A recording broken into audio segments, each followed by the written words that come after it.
6 ans après la sortie du tout premier Pixel, smartphone by Google, la marque lance enfin sa propre montre connectée. Une montre connectée par Google, ça fait un bail qu'on en entend parler. Si les premiers articles évoquant la sortie d'une Pixel Watch remontent à 2018, la mention d'une Nexus Watch remonte elle à 2013. C'est donc 9 ans après les premières rumeurs que Google se lance dans le grand bain. Enfin, le constructeur lance un produit pour sa propre plateforme, Wear OS. Alors, toute cette attente était-elle méritée? La Pixel Watch est-elle suffisamment armée pour faire face à la concurrence? Vous avez bien fait de cliquer sur la chaîne de Discover Dose car on va regarder ça ensemble.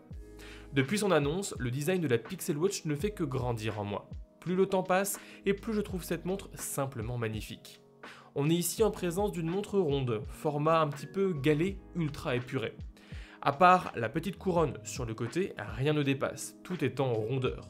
Une douce rondeur qui signifie que cette montre est très agréable au poignet. Hors bracelet connecté, la Pixel Watch fait partie des montres les plus confortables que j'ai jamais portées. Légère et tout en rondeur, cette montre est aussi extrêmement petite avec ce boîtier en 41 mm, un choix idéal pour mon poignet d'enfant, même si je peux comprendre la frustration des poignets les plus imposants. Petite certes, mais la montre n'est pas mal construite. On retrouve en effet un boîtier en acier inoxydable, une option qui fait exploser la note chez Apple, mais pas ici puisque l'acier inoxydable est de série sur cette Pixel Watch. Dans la boîte, on retrouve un bracelet plus grand, idéal justement pour ses poignets les plus imposants, et ici Google fait appel à un système de boucles interchangeables assez bien pensé. On appuie sur le côté, on tire ou on remet le bracelet au niveau du bouton, c'est assez simple et ça glisse tout seul. La couronne est très agréable à l'usage et elle est accompagnée par un excellent moteur de vibration qui fait toujours son effet au poignet. Ça fait vraiment très premium d'avoir ce genre de retour haptique. Par contre, gros point d'interrogation pour le bouton supplémentaire placé juste en haut au-dessus de la couronne. Il ne sert qu'à ouvrir les applications récentes, il ne sert donc à rien dans 95% des cas et il n'est même pas reprogrammable. Bref, c'est dommage.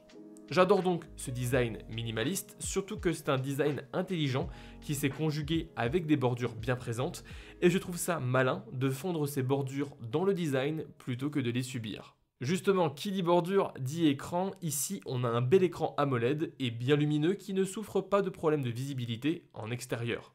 La montre profite aussi d'une jolie définition qui permet de lire des informations assez petites en presque toutes circonstances.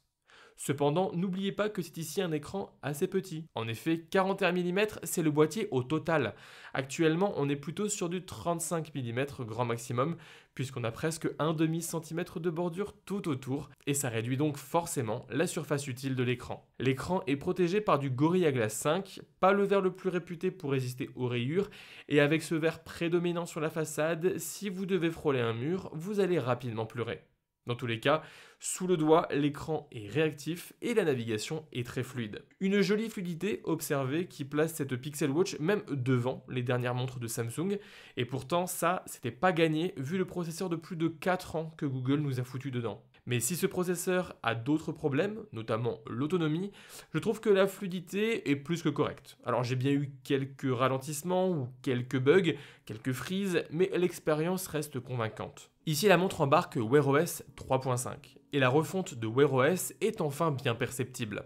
Ça a du sens et ça rajoute une sorte d'uniformité avec Fitbit que Google a racheté l'année dernière. Dans les grandes lignes, entre une Versa 4, une Sense 2 ou une Pixel Watch, on a la même logique d'interface. Wear OS commence à devenir une plateforme mature, moins performant que WatchOS d'Apple, mais les basiques sont désormais bien faits et c'est le principal pour bon nombre d'utilisateurs. Répondre aux appels, aux messages, faire du sport, se laisser transporter par Google Maps, pas de problème, cette Pixel Watch sait le faire sans encombre. D'ailleurs, parlons de Fitbit et de son intégration dans cette montre au détriment de Google Fit. C'est un choix qui a du sens d'un point de vue de la marque puisque Google peut et veut capitaliser sur le nom de Fitbit, mais c'est un choix qui, je trouve, fait reculer l'ergonomie de la montre. Si Google Fit est largement moins complet que Fitbit, il a au moins l'avantage d'être plus simple et plus ergonomique. Pour pouvoir bien paramétrer la montre, vous devez ici télécharger sur votre téléphone l'application Watch, mais aussi l'application Fitbit, et sur la montre, vous trouverez une application Fitbit Today, suivie d'une application Fitbit Exercice, Et si vous voulez faire un électrocardiogramme, eh bien désolé, ça n'est pas disponible en natif. Il faut aller télécharger l'application Fitbit ECG uniquement disponible sur le Play Store de la montre. Bref, de nombreuses étapes qui auraient pu être simplifiées, et ça c'est dommage. D'un point de vue suivi de santé, la Pixel Watch est assez pertinente. Le calcul du rythme cardiaque est bon, tout comme le suivi du stress ou des phases de sommeil. Cependant, comme soulevé par le YouTuber The Quantified Scientist, les performances de la montre de Google sont en dessous des Apple Watch. Et ça, c'est sans prendre en compte les faux résultats que j'obtiens. Parfois, c'est le cas ici lors de ma séance de vélo elliptique. Non, je n'ai pas fait plus de 80 minutes de vélo elliptique, mais bien 10 minutes. Alors rassurez-vous, c'est juste une erreur d'affichage, puisque sur l'application, ensuite sur le téléphone, ça m'affiche bien 10 minutes.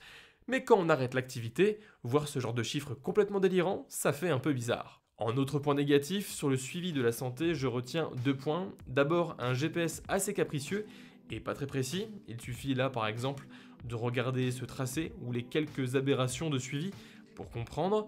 Après, c'est le genre de choses corrigeables par mise à jour, et c'est quand même largement plus acceptable que les premières versions de la Fitbit Sense 2, qui apparemment étaient complètement à la ramasse sur ce point. Et ensuite, en deuxième point négatif, on a le principe d'abonnement premium pour un produit payé plein pot. Devoir payer un abonnement pour bénéficier de certains suivis de santé, comme par exemple mon profil de dormeur, eh bien je trouve ça un peu fort de café. Surtout que c'est pas 1 ou 2 euros par mois, mais bien 9 euros par mois, un prix clairement abusif. Enfin, maintenant parlons autonomie, et avec un boîtier si petit, un processeur si vieux et Wear OS, eh bien pas de miracle. La Pixel Watch tiendra une journée, pas vraiment plus. En plus d'une semaine de test, j'en ai eu des occasions de tester l'autonomie de cette Pixel Watch, et en gros cette montre peut tenir environ 30 heures d'autonomie avec dedans 45 minutes de GPS. C'est globalement l'autonomie moyenne d'une Apple Watch, sans prendre en compte la version Ultra, mais là où ça fait mal, c'est que désormais Samsung propose lui aussi des montres sous Wear OS avec entre 2 à 5 jours d'autonomie, et là ça fait un vrai gap. La consommation de batterie en activité GPS est plutôt standard, avec environ 10% de batterie pour 1 heure de GPS. Pour la recharge, ici ça passe par un galet propriétaire. Attention, il est impossible de recharger votre montre sur un socle sans fil classique, car même si le logo de recharge s'allume, en fait votre montre se décharge vers le socle. Pas idéal donc. Surtout que c'est dommage, mais la recharge est assez lente, de 0 à 100%, comptez environ 1h30. Bon, en conclusion, eh bien ça va peut-être vous étonner, mais j'ai adoré la Pixel Watch dans le cadre de ce test. Elle a des défauts, c'est clair, et on en a parlé dans ce test, mais elle est si jolie, si agréable au poignet, si légère et agréable à manipuler, que finalement, ce sont ces points qui emportent mon adhésion. À 380 €, la montre est très chère pour la proposition, et une Galaxy Watch 5 sera probablement un meilleur deal. Mais pour tous ceux qui ont eu la Pixel Watch offerte avec le Pixel 7 Pro, tous ceux qui veulent se faire plaisir et tous ceux qui sont prêts à accepter une montre avec une autonomie d'1 jour, eh bien je trouve que cette montre est un excellent premier jet. Reste à corriger l'autonomie, mettre un processeur un petit peu plus efficient, de clarifier la place de Fitbit, son ergonomie, de corriger les quelques bugs, et ça sera bon. Bref, ça promet pour l'avenir. Et vous, quel est votre avis sur cette Pixel Watch? N'hésitez pas à me le dire en commentaire, n'hésitez pas non plus à liker la vidéo, à vous abonner si c'est pas fait, et on se retrouve à la prochaine vidéo. Allez, salut!